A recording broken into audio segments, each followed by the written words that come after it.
मुट्ठी में कुछ सपने लेकर भर कर जीवों में आशाएं,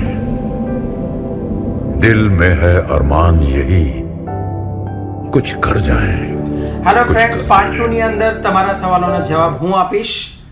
3જી મે થી લોકડાઉન ખુલી રહ્યું છે, આપણે ઘણા બધા પ્રિકોશન્સ રાખીને માર્કેટમાં નીકળવાનું છે।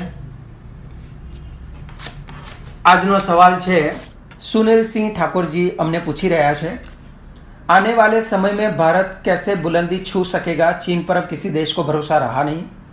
सरकार के पास एक अच्छा मौका है, अपॉर्चुनिटीज है, उन्नति करे, लेकिन उस पर अभी कुछ प्रकाश डालें। दूसरा सवाल आशुतोष जी ने पूछा है जयपुर से। आज जो महामारी पूरे विश्व में फैली हुई है और पूरे विश्व की आर्थिक स्थिति गिरती जा रही है, ऐसे में भारत देश को अपनी आर्थिक स्थिति को सुधारने के लिए क्या कदम उठाने चाहिए और कितना समय लगेगा? बिल्कुल सुनील जी, आशुतोष जी, आज हमारे पास अपॉर्चुनिटी है। विश्व के जितने भी विकसित राष्ट्र हैं उनको विकसित होने के लिए बहुत बड़ी मुसीबतों को झेला है, बहुत बड़ी आपत्ति को फेस किया है। हमारे भारत देश की बात करें, जब भारत देश आज़ादी के लिए जूझ रहा था, संघर्ष कर रहा था, उस वक्त हमारे देश की कंडीशन बिल्कुल अलग प्रकार की थी। हमारे देश की युवा पीढ़ी से अपेक्षा की जाती थी कि अपने प्राणों की भी चिंता न करते हुए देश के लिए बलिदान करे, लेकिन आज भारत देश हमसे हमारा बलिदान नहीं मांगता, बल्कि हमारा समय, हमारा कर्तृत्व, हमारा पराक्रम, हमारा सामर्थ्य, हमारी क्षमता मांग रहा है, हमारी विल पावर, हमारी स्किल पावर मांग रहा है। विश्व की नजर आज 132 करोड़ जनसंख्या वाले भारत देश के मार्केट पर है। कोरोना वायरस फैलाकर विश्व का खलनायक बना चीन की और भी विकट परिस्थिति होने वाली है। विश्व की 280 से भी ज्यादा बड़ी कंपनीज जो चाइना में स्थित है, वो अपना बिजनेस ठप करके भारत की ओर रुख कर रही है। उन कंपनी के ओनर्स की, इन्वेस्टर्स की बातचीत हमारे गवर्नमेंट से हो रही है, यानी कि आने वाले समय में भारत देश के प्रत्येक नागरिक को रोजगार मिलने वाला है। आने वाले समय में भारत देश स्ट्रॉन्ग इकोनॉमिक कंडीशन के साथ उभरने वाला है। हमारे वित्त मंत्री सीतारमन जी ने भी 24 मार्च को कहा था कि ग्लोबल इकोनॉमिक की तस्वीर भारत के पक्ष में बन रही है।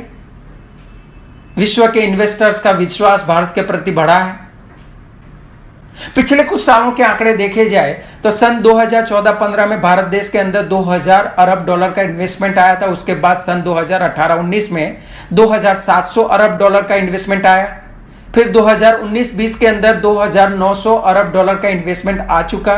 अब आने वाले कुछ सालों के अंदर 5000 अरब डॉलर इन्वेस्टमेंट इंडिया के अंदर ढलने वाला है, यानी कि 2024 तक भारत देश की इकोनॉमी 5 ट्रिलियन बनने जा रही है। देश की युवा पीढ़ी से मैं अपील करता हूं कि आज हमारे पास चांस है, अपॉर्चुनिटीज है अपनी एबिलिटीज को यथार्थ करने के लिए। आपको किसी इन्वेंशन के लिए इक्विपमेंट, रिसोर्सेस की जरूरत पड़ेगी, वो सब प्रोवाइड होगा। आपको अपना हुनर साबित करने के लिए किसी दूसरे देश में जाने की जरूरत नहीं पड़ेगी। अपना परिवार छोड़कर किसी दूसरे देश में सेट होने के लिए भी जाना नहीं पड़ेगा, यानी कि देश का हुनर देश में रहने वाला है।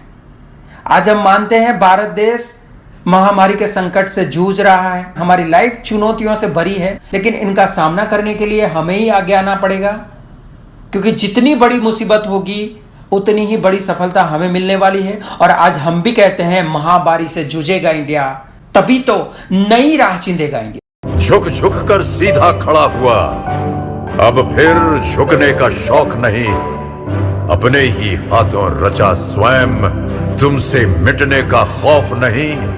तुम हालातों की भट्टी में जब जब भी मुझको झोंकोगे, तब तब कर सोना बनूंगा मैं। तुम मुझको कब तक रोकोगे? तुम मुझको कब तक रोकोगे?